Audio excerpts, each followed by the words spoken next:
Hey everyone, welcome to Dirk Island. This is the weekend show, and we are talking about the new New York Times article titled "The Making of a YouTube Radical."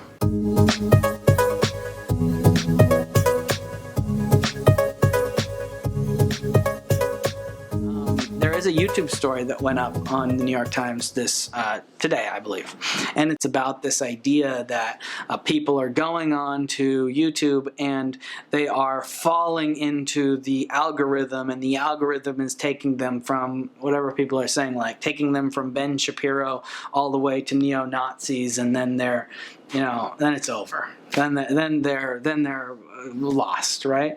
And then it was about some of these other people who have been profiled on a show like Vice. I think I saw a profile of one of these other YouTubers who going at like the alt-right, with a lot of their videos, and it's just like kind of some of these profiles about how they're trying to get into the YouTube algorithm so that when you're suggested on what video to watch next, like, oh, instead of it going from Ben Shapiro to like Stefan Molyneux, who's another guy whose profile, do you know who he is? Mm-hmm. He is like whatever. Anyway, so these people who a lot of people are basically think that just straight up what they believe is racist or on that level.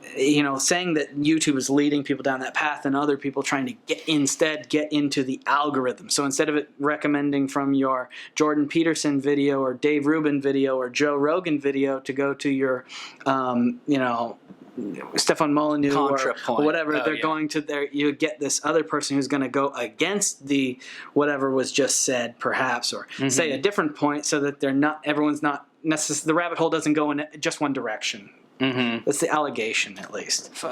Problem to realize that some people actually are being exposed to these things and having their opinions develop into such a way that is pretty, I would say, is like not really that smart. It's this, they think they've discovered the new truth, the whole red pill thing. They don't realize it's the exact inverse of what people are saying who are woke. It's everyone thinks everyone else is ignorant and they know the truth. And it's like, okay, come on, guys. Like, there are a lot of people out there who know both of what you're saying, and they're not sitting out there pretending that the only reason people don't agree with them is because they're ignorant. It's because, this whole idea that's such a fallacy of one side. So it's great that people are getting it, but the way the article was written, I saw Philip DeFranco's face in the like collage of the beginning on the New York Times video about Steven Crowder. On the New York Times collage of the YouTube algorithm taking you down a rabbit hole. And it's tough because it was a face where it's Philip DeFranco, I think, was one of the faces, and other people, and then Paul Joseph Watkins. Alt-right people? Yes. Oh, yeah. So just like no one who's native on YouTube would like put those together. And maybe the intent of the artist, right, is like, oh, we're it's part of like, oh, you could be here, but then next video could be here, or something, something like that. But I just was like, oh, this feels so problematic to me in the way this is presented. What was the title? Was it about the slippery slope from one video into the alt-right? Yeah. So the article is titled "The Making of a YouTube Radical."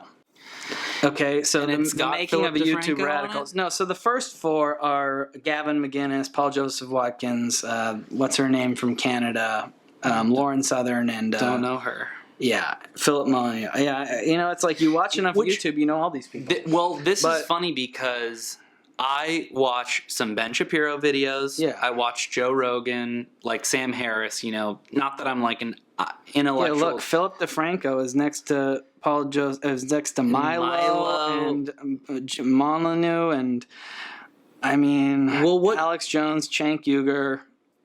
It's probably an anti-Cenk video. Jordan Peterson, Dave Rubin up there. It's just this is someone on Jimmy Kimmel. I honestly, and Sargon of Akkad, who has kind of gone off the thing, and then Steven Crowder at the bottom. Well, what's so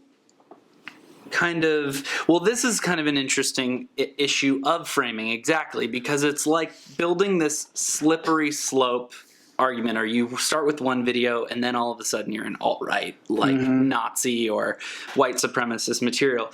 But you have someone like Philip DeFranco, who, I haven't watched a lot of his videos recently, but I've seen quite a bit of them, really nuanced, generally intelligent, fair-minded person, which is like, there's not a single thing wrong with listening to someone like that. Yeah. And so to put the framing of it is so annoying because it's like, maybe Philip DeFranco has a couple nuanced points that he made that are not politically correct. Most intelligent people worth listening to have some controversial thoughts to be shared, and which is healthy and good. And everything that comes out of their mouth is not like the 100% like my tentpole foundation of life. It's more times it's like, can someone please knock this over for me? Can someone please tell me why this is ridiculous? Because it's not occurring to me immediately. Yeah, it's like because what's the implication? You watch someone like Philip DeFranco, or even like forgive me, like there was a director who's famously said, "Hey, if you're on the left, Ben Shapiro is a good person to listen to if you want to like get a reasonable person on the other side," which is coming from a good place. It's just a person thinking, hey, if you want to listen to the other side, here's a kind of reasonable articulation of the opponent, which is such a like sensible impulse and thing to say. And people were like, actually, fuck you, and this is the worst shit he's ever said, and you're like totally out of line for even saying that comment, to the point that he ended up having to apologize. And when you put these pictures and frame something like that, it's like, and you've got, in my opinion, like a Philip DeFranco especially, but even a Ben Shapiro, and then you have people who aren't intellectually on that same caliber and acting like it's all a schlosh. It's like, what's the implication? Are you saying that nuanced points, let's not get into nuanced points, or let's not listen to a strong articulation of the opposition because that's a slippery slope into white supremacists? It's like, what would be tolerable to you? Is it only exactly politically correct in what you agree with, or else you're risking? And I think there is some truth to this, which I will say, I watched a couple Ben Shapiro videos, Joe Rogan, Sam Harris, and then all of a sudden it's like, is suggesting maybe you want to watch Steven Crowder. Agreed. And Steven Crowder, you can listen to him, but it's like, he's not as smart as Ben Shapiro, and he's like, just because I'm a fan of these other people does not mean I'd have anything to do with him or Stefan Molyneux or some of these other people who I shouldn't even name names because I don't watch alt-right videos, but it suggests some bullshit to me, and I'm like, why would you think I like that? Yeah. Just because I like this video? But it's kind of like the risk of the First Amendment. It's like, can't we just be vulnerable to the risks that go along with freedom of speech? Do we have to like safeguard everything? Can we take that risk and hope that people are smart enough to just do what I do sometimes? It's just like, actually, I do have a line and I'm not interested. And I just tell YouTube, like, fuck off. I don't want to listen to this like IQ and race argument next just because Sam Harris talked about it once. I'm not going to go down that rabbit hole. Exactly. Just because Sam Harris wanted to make a nuanced point about some study doesn't mean that that's actually what I want to watch. Or just wanted to, I mean, that's what he did basically. He wanted to take on Charles Murray, and if you're in, so I remember learning about Charles Murray. That got him in a lot of controversy. Sam Harris and Ezra Klein from Vox over the Charles Murray episode on Sam Harris's podcast, and Charles Murray is a thing you have to deal with, because he is respected, okay, in certain things, and it's not easy enough to say, he's just a piece of shit. You can disagree with his premises. There's something that I remember. So I actually, there was something we had to study on his. I took a class called political psychology. Mm-hmm. So I took a lot of psychology type classes. So political psychology, Charles Murray, and the debate over early childhood education was one of the things to read. And you have to debunk what he's doing if you are going to engage with intellectuals. Now, maybe not everyone needs to be engaged with on that level, but if you want to not have someone think that Charles Murray is saying something, you can also just show him. I mean, there was a Charles Murray argument I remember seeing in this class, which was something to the extent of, how your facial features kind of resemble your parents more as time goes on, and you kind of start picking up more of their mannerisms, that you seem more like your parents, you seem more like your grandparents, your parents seem more like their grandparents. It's like, that's what happens with intelligence. It's more of a set point. The beginning is malleable, but at the end it kind of just reverts to the where you were going anyway. And it's like, that's not an argument. Like, is that really my intuition even? Like, I want a world where everyone gets to choose to not be like their parents and not do the same things and not have even if they want to be or not, it's just a choice world, right? It's a world, what world do you want to live in? There are plenty of arguments you can make, but you need to engage, sometimes at least, with people like that, and they don't say smart things all the time. Just letting them talk is not going to convince people who have brains on their shoulders all the time. I get that some people are drawn into what you could say is the dark side. They think they've been red-pilled, and now they know the new truth.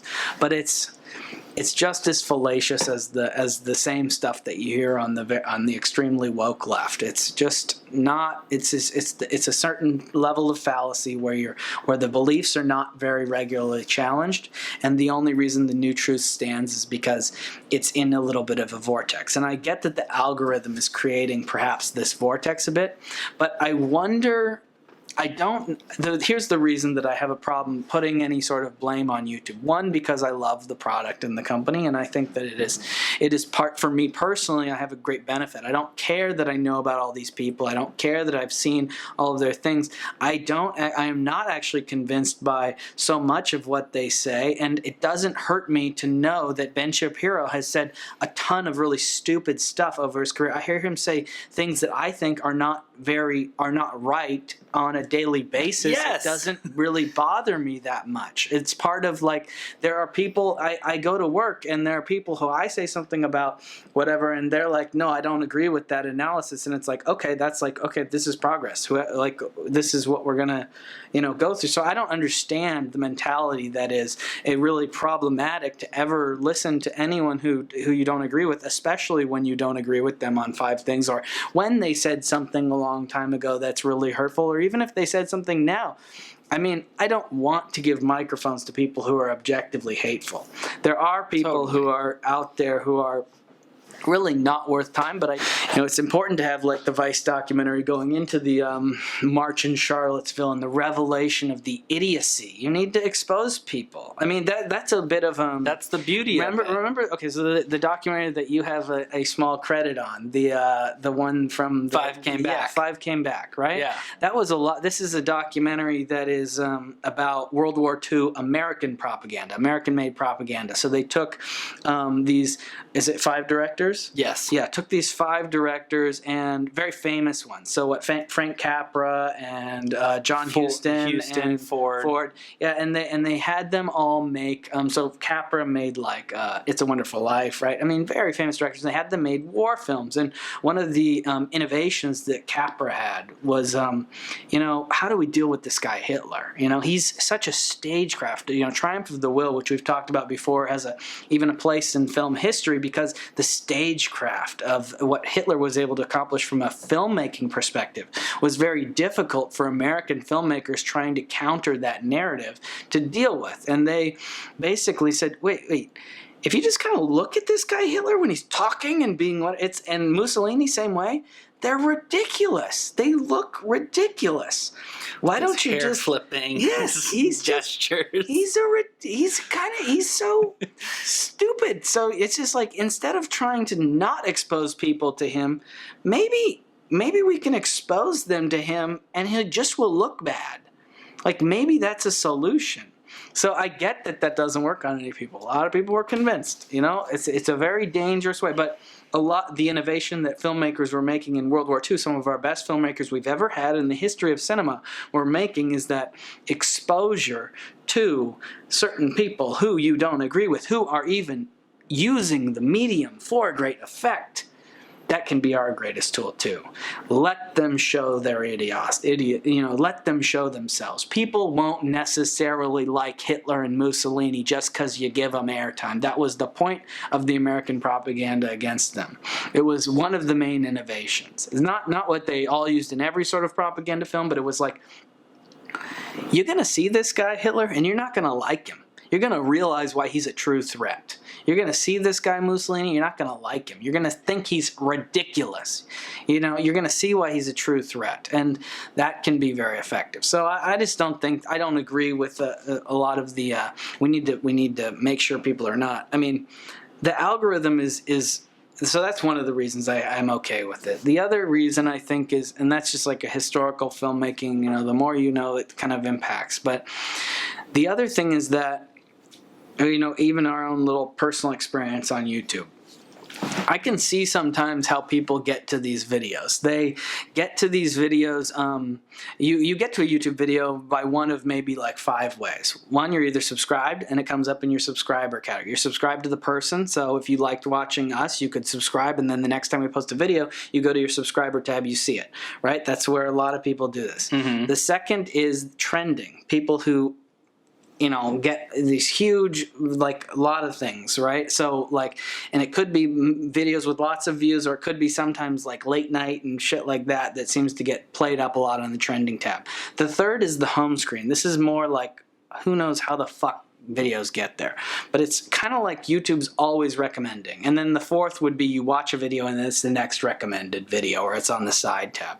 So those are kind of like the 4 main, or the fifth actually. The fifth is you search for something and you get a YouTube video as your Google result and you click on that. So that's actually how, like, a lot of people, you know, who are like, oh, I want to know about this documentary, you know, the weekly on New York Times, or the Free Solo documentary. That's how a lot of times they find stuff. So those are like the 5 ways you find a video. We've actually, a lot of people, so for example, who commented or who watched the Leaving Neverland video, right? Mm-hmm. About 2/3 of those people got it, it appears recommended through their home tab. Okay, so that is bizarre to me, right? Because I'm like, because that's not normal. Most people are like searching around and they just see it, right? They're using search terms, and because we mention things or it's about a certain topic that they're interested in, they'll watch it. That one had was served to a lot of people on their home tab. I kind of almost thought maybe there are people who are like looking for Leaving Neverland content out there, mm-hmm. but it's actually probably a lot more algorithm based, that people are watching Leaving Neverland videos, liking or disliking them, commenting on them, and then YouTube is serving them even more Leaving Neverland videos, and they're liking or disliking or commenting on them. So YouTube's going, oh my god, this person really engages with Leaving Neverland. They must, every time I see a tag on the internet, I'm going to feed it to them on their home screen, and then they're constantly watching them and fucking acting at them. And you're like, okay, that's weird, but I'm definitely not trying to put someone down a rabbit hole of leaving Netherland, right? So anyone who's going, like, I've thought we were just like talking about a documentary, one out of so many that we watch every day, right? It doesn't mean that it's a documentary kind of review and discussion, but we saw so many people, you know, who are reacting as if it's this, you know, incredible site, and a lot of people, you know, it's obviously Michael Jackson is like hugely important to me too. So it's very interesting. But I assumed one thing about it, but I realized that people were served it, and even though they were maybe served our video, it clearly had no impact on whether or not they were more, maybe it was radicalizing them because they're getting more angry. Maybe it was de-radical, you know, there was no convincing, nothing. We were just talking about a movie. I mean, there's no like, you know, the way the algorithm works is not as nefarious as one might assume that it could be, because through this example where you see that that is not necessarily driven by YouTube going, oh, would you just like more, you like whatever, Philip DeFranco, would you like Paul Joseph Watson? You know, it's not that way. It's maybe that the person is activating or engaging with content in such a way that the algorithm is going, oh, you like that, maybe you like this, search terms, whatever. And I just don't find it as nefarious. I find it more person driven. There's a potential way of how you interact with the website that will drive where you go on the website, and it's not totally like, oh, you're just being served, there are other things that people are doing with YouTube, which is watch time, likes, dislikes, comments, and if engagement is rewarded, then you see how that's going to put people, especially people who are engaging, especially people who are engaging in perhaps being angry, commenting, doing things, they are going to be fed other videos that might cause them to be angry, comment, like, dislike, whatever. And that might be, instead of a YouTube problem or a content creator problem or a we need to shield people from this or that or whatever, it might be the way that some people interact with the internet. And that is not new. The way that we know that some people on the internet are using it as a kind of a microphone for not being nice. And that's not new. That's just the way it is. And I don't want the internet to be hurt, because that's just always the way it's been. There's just been people on the internet who are not using it to be nice, and I don't want to lose parts of the internet that I love because some people use it to be not nice. I mean, anyway. Yeah, and YouTube, I mean, maybe they're guilty of what, and I don't love this about, but this is a me problem and everyone problem. I don't love that they're like creating the perfect algorithm to take all of my attention. And yeah, sometimes I have that point where I've looked at my phone scrolling through bullshit for hours on YouTube or whatever it is, and I'm like, God, I feel like shit. Like, well, I've been doing this too much. They're guilty of that, but that's kind of all media is. I mean, that's the business they're in, is getting as much of your attention as possible. And I totally agree with you. On the radicalizing, I just don't think it's a healthy approach to go, people are getting radicalized. What can we do to control that? I think there is more room for the realization of like, what is the price of free speech? Because free speech is worth it. And sure, there should be limitations. I'm not exactly a fan of, and YouTube, the point has been made, as a private company. They're not beholden to the First Amendment in some way, but they're so big and they're so relevant that I think it is important to not overly censor or not overly demonetize. And if I could say anything, I wish that they wouldn't respond so much to this demand that they ought to stop. You know, with the Steven Crowder video, it's like, and I saw someone tweeted this actually, another social media site that takes a lot of my time. It's like, he was like, Steven Crowder is like a hack. I don't like his comedy. Like, not a fan of him at all.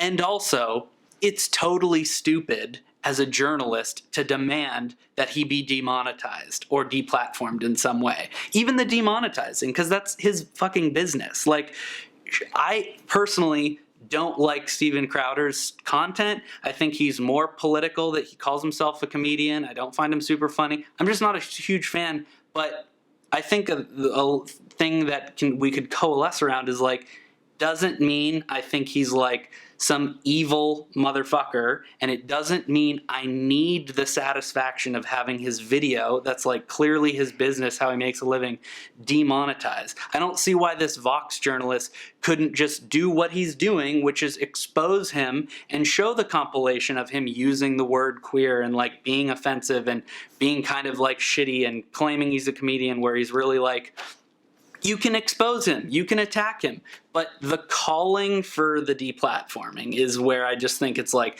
that's where I disagree, and there's so much need, I think, to just amplify that simple, not sophisticated nuance of, you don't like Steven Crowder, but also you don't have to need him to be deplatformed. It's like really simple, and I don't know why that can't just be a more common approach, because more people could agree about that. Yeah, it's there's two things. One, I think that harassment online is like really, it's really affecting. I understand why the journalist is affected. Mm-hmm. It's really hard to deal with, especially because the Steven Crowder is not necessarily the one who's really affecting this guy. It's the people who are coming in from the side, thinking they're doing Steven Crowder or PewDiePie or whoever's bidding, where they're going out and they're piling on to everything, and they're doxing people, and they're it's just Yeah. it gets really bad. I get that it gets really bad. Those people, like, that's kind of a piece of shit move. Yes, it's Steven Crowder completely talking about his race It's and talking totally- about his sexual identity is like ridiculous. Which is what, I don't know if you saw the compilation, which is what he did, and it's like totally gross, and like don't know why that's in a comedy thing. Like it's a poor form. Yeah, but people make bad jokes all the time. You go to a real comedy club, that's where people miss. That's where people miss. And journalists miss too. I mean, this New York Times article that we're talking about, I'm not sure I think it's I don't think it's necessarily a hit. I think there's some interesting parts to it. I actually read it all the way through, but I have issues with it. It in no way makes me think that the New York Times needs to be run out of business or anything like that. I mean, we're professing our love for the New York Times in other categories. I pay for this article that was fed to me. It's okay if I didn't like everything that was said in it. If I thought every article was like that, maybe I would think there was an issue. But even so, even if every article was like that, it's still like not. I wouldn't ever say it needs to be out of business or something. Maybe I wouldn't pay for it personally at that point in time, but and I do pay for it personally now because I think most articles are really great. And even this article, I don't actually necessarily think that it's totally off because it did make me think more about the YouTube algorithm, which I think is really valuable. And it is at least it got me into an area that I think has prompted discussion and is an interesting thing to think about. And I do think it's interesting that there are other YouTubers out there who are trying to get into the algorithm specifically to counter the alt-right type of videos that are out there, and they are engaging, and they're not playing on the playing field that seems so annoying sometimes, which is, a lot of times it seems like it's as if you're with a soccer game, and instead of one team trying to score a goal against the other team, they're trying to make the other team draw fouls or trying to make the refs say that they forfeited because they cheated in some way. And a win by forfeit, I'm not sure is the way that we want our society to necessarily work. I would rather people either do one of two things, either play the game, try to score the goals. Everyone can decide for themselves.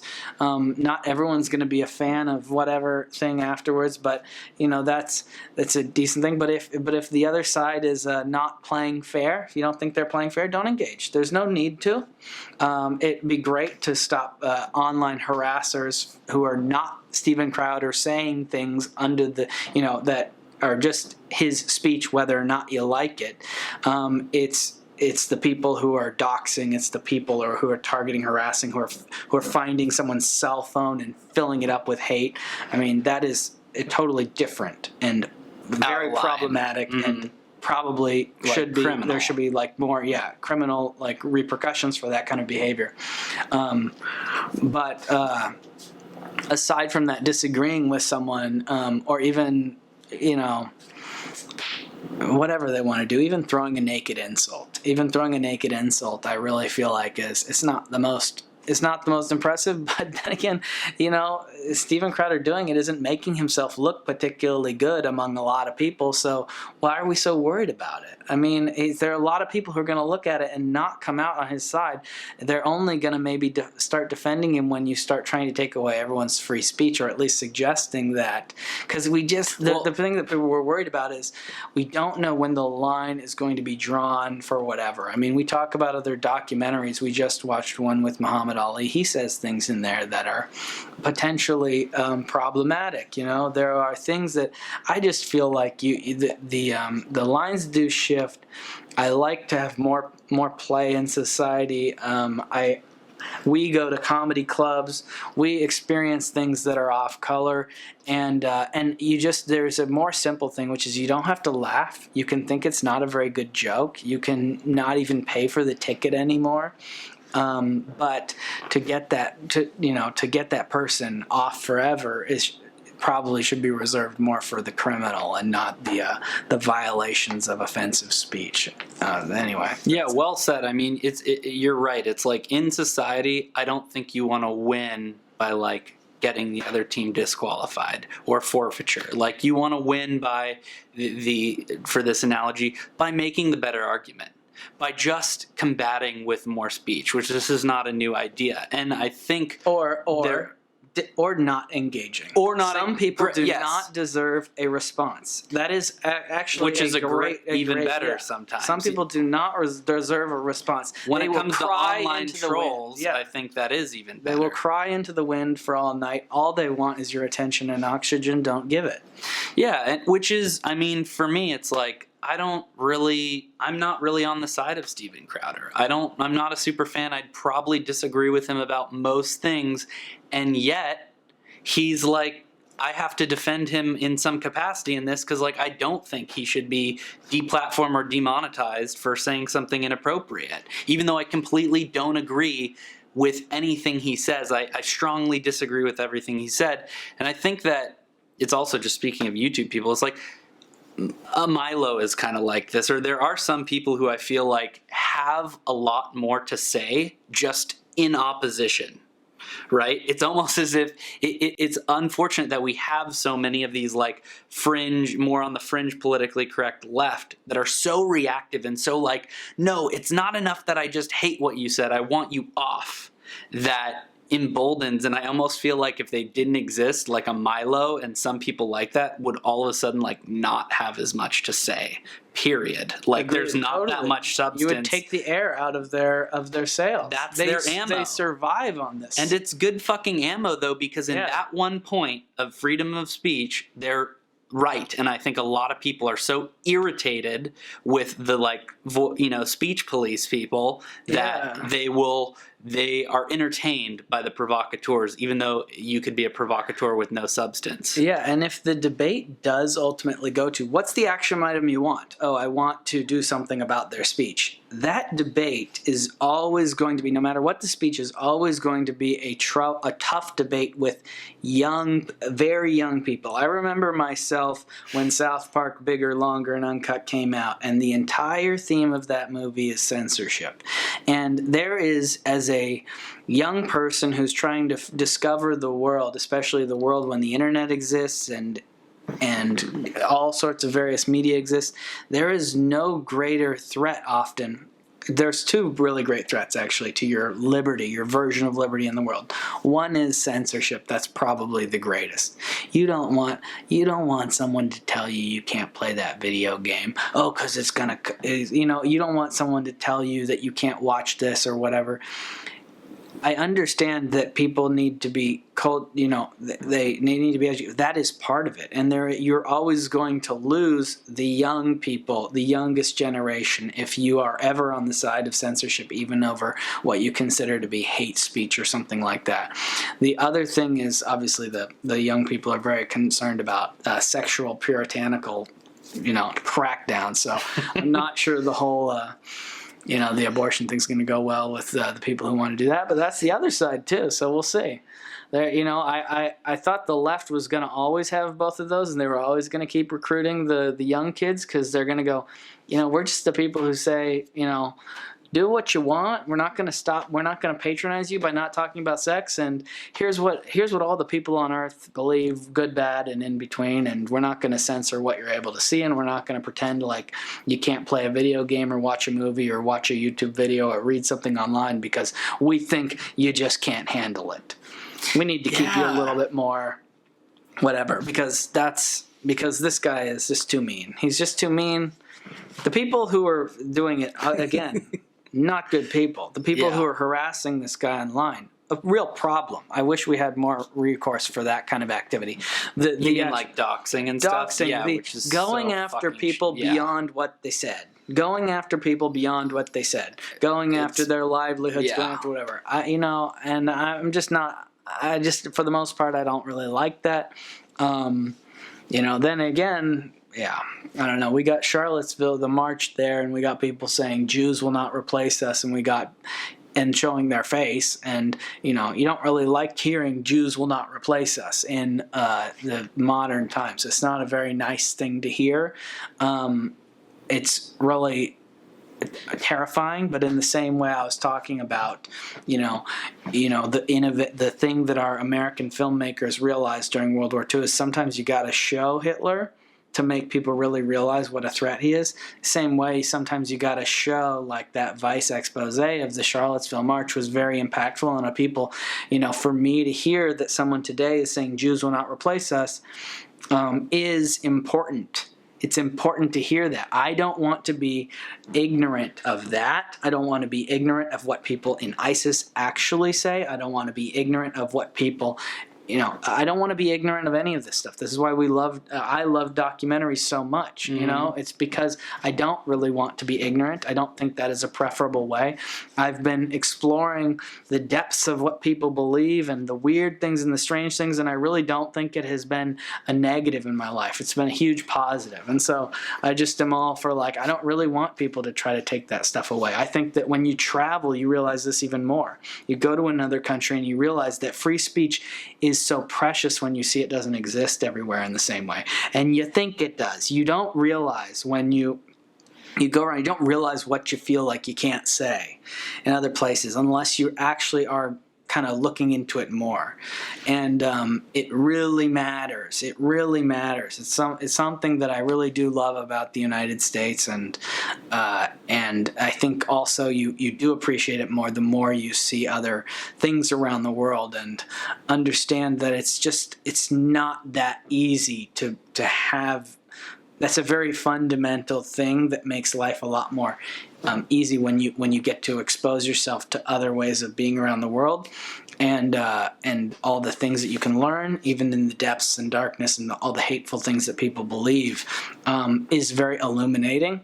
And I don't think that I want to stop me from seeing what hateful things people say. I don't get why that's going to help me.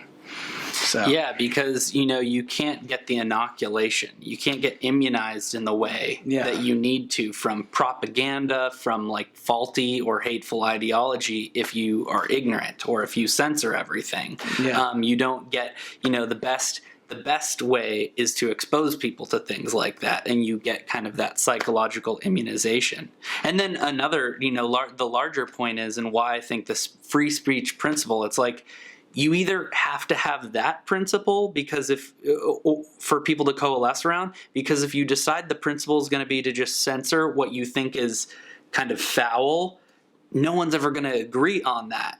So you're always going to have the problem of it feeling biased on what you're ending up censoring, with the exception of maybe, I wouldn't like YouTube to have Russian troll accounts or things that are saying they are news and fact that are totally false. That's deliberate misinformation campaigns that are probably a little more harmful. Robots or outright, I think,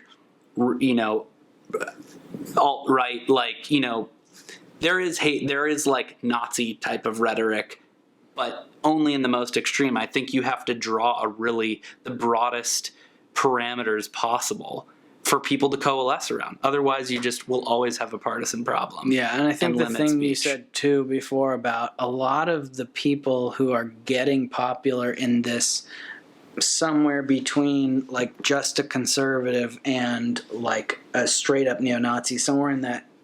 Some things they're saying are kind of leading down that could potentially be a real slippery slope. They live off of the threats at censorship. That is the life force, and there is just a much easier way to deal with it, which is that let them speak. They're not actually gonna be that appealing, but there are a lot of people who do believe that censorship is a really bad thing and that they do want to hear. But they're not gonna necessarily be convinced. But if you keep giving them the life force, which is someone's continuing to trying to censor me, it's at least in my opinion, not the most effective. And I don't want to live in that world really where I'm getting censored from what I can see, because I really want to know what's out there. It feels you also pointed on something, not to generalize so much, this is just from my personal experience, but you're kind of speaking to the shift of political sides that it seemed to, talking about that young, when I was in high school or younger and a little older, coming into my political awakening, and you do have this kind of rebelliousness and wanting to get all the information. And the censors are kind of the squares that you want to push against, just because you're testing your intellectual boundaries and just boundaries generally at that age. And when we were growing up in that age around the 90s, it always seemed like kind of the Christian right was the one who were like, the video games are bad, the sex is bad, Eminem, you know, it was the Christian right. And now I wonder what it'd be like to be 16 right now, because it feels like they are less of the people who are vocally saying like, can't do that, can't do this. It's much more of a left-leaning group that's like, this comedian can't talk, this comedian, that YouTube, that, you know, they're much more the people with the impulse to have the outcry that we need to censor stuff. Mm-hmm. And I wonder how that would affect me, because at a certain age, I definitely had just a bias toward whoever's telling me I can't, I'm going to push and test. Like, that's what you want to oppose. And I don't necessarily think it's a good thing that liberals are getting this rap, which I think is partly earned, that we're not the like loose let speak, but we've kind of slipping on the free speech some. Or there's a growing part of people on the left who are not as much like liberal. They're not just on the left. They kind of believe in more enforcement of their ideas, as opposed to, let's let people hear, and I'm pretty sure I'm going to win on my whole, this is the whole platform I remember just kind of like thinking was the left of the maybe early 2000s or something, which was just like free speech, less wars, if not no wars, and some social services for people, please. You know, and that was like a pretty easy platform, and like sexual liberation. You know, like, let's not fuck with people's like what they want to do, who they want to marry, who they want to have sex with, whether or not they can have access to birth control or abortion or anything else, whatever, even though they're trying to just have education and sexual prevention, you know. And so that was a left party that I feel like was the 2000s, and that was very much a combination of liberal and left. And the Bush era was always like, the liberals are so problematic, oh fuck the liberals, you know. It was like always against the liberals. It was all one and the same at that point in time. Now there's been a bit of it's not the same party, obviously. It's just not the same party. If I was just going and be like, well, the Democrats stand for no wars, social services, yes, no wars, at least the no wars and the free speech is not. I don't feel like that is like, oh yeah, that's definitely in the top 5 of the Democrats now, you know, because I feel like some people who are a little bit less into wars, like a Tulsi Gabbard, for example, is not actually as squarely in the Democratic Party as someone like that might have been 10, 15 years ago. I'll link to the New York Times article below, by the way, if anyone wants to read the full thing. I was just going to tell one anecdote. Yeah, about the free speech thing. I remember I went back to my college 5-year reunion. I was telling my friend, you know, we got in some random conversation, and I was saying, you know, yeah, sometimes overly political correctness can annoy me. And I just meant that. I just mean stand-up comedy fan, like that's one of my loves. And with that kind of comes this defense of just the joke. Even if it's a shitty one, just let it say, and you can criticize it later. You don't have to say, fuck off, you can't do comedy anymore. You know, kind of a radical free speech kind of ethic that I've always had. And I remember when I said, you know, yeah, I kind of don't like political correctness, they were confused, because there's this kind of meme going around, or this theme, which is saying you're against political correctness is almost code for, I don't feel like I can say the racist things I want to say openly, or I can't say I love Trump like I want. Yeah. Like, I could tell to him he didn't really get that I just meant literally overly political correct is annoying to me. I like stand-up comedy. I like YouTube videos. I like just not to be censored. I don't like people who want to shut that shit down. But there's like, amongst some people, it's almost like it was like, what are you trying to say? Is this just code for like you love Donald Trump and don't feel you can say it, or like you want to talk about building the wall, or you want to like say something kind of racist but you're not free to say you're racist? Yeah. It was like I could tell that I was genuinely just trying to say, like, I like Yeah. free speech. And it was like, is your free speech thing just code for the hate you want to spew? And I was like, I don't know. It's weird. It's shifted. Not every left-leaning person.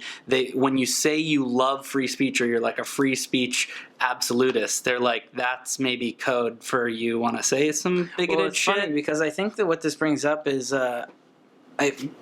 liking free speech has nothing to do with a specific speech. It has Yes. nothing to do with that.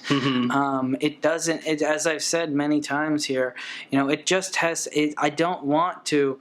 I'm not really for the censorship of the fact that the Nazis exist. I mean, it's very important for me, for someone who's been to multiple Holocaust museums and just cares very much about that history. It's very important to me to not have any sort of censorship. I don't really have a personal interest in reading Hitler's book, but I don't think it should be banned. And I've seen clips of him, and I've seen Triumph of the Will, and I've seen all the anti-him propaganda that was done in the U.S., or at least a lot of it. And I think that's the world that I understand. Like, it's okay. We can, at least some of us can handle a full exposure. And the free speech is not to say that I want to, I'm not talking about specific speech. I'm talking about my ability to engage with all speech, to not personally be censored from what I get to see or hear. That's what it is. It's not necessarily about what comes out of my mouth. And so that's the thing that I think people miss with the whole free speech things. It's that I don't really want to censor people because I want to see the world. I want to see the real world. That's what I want. That's the thing that really and the world is not pretty all the time, and you don't change it by shutting something off like that. You don't have to engage with this content. I don't engage with so much of it, but I want a world where I want to engage with the world on a free speech, lack of censorship way. And that's what it means. It's not about the specific content. It's about what I get to see or not see, what wool is being pulled over my eyes or not. So I think that that's maybe a fundamental, like, we're not speaking the same language. It has nothing to do with what I want to say, necessarily at least. And that's where I think we can leave it. Thanks very much for watching us. Please subscribe on YouTube if you want to keep up and learn about more documentaries that we're watching. And also, you can subscribe to us on Apple Podcasts if you want to listen to the audio version. Thanks very much. Thanks.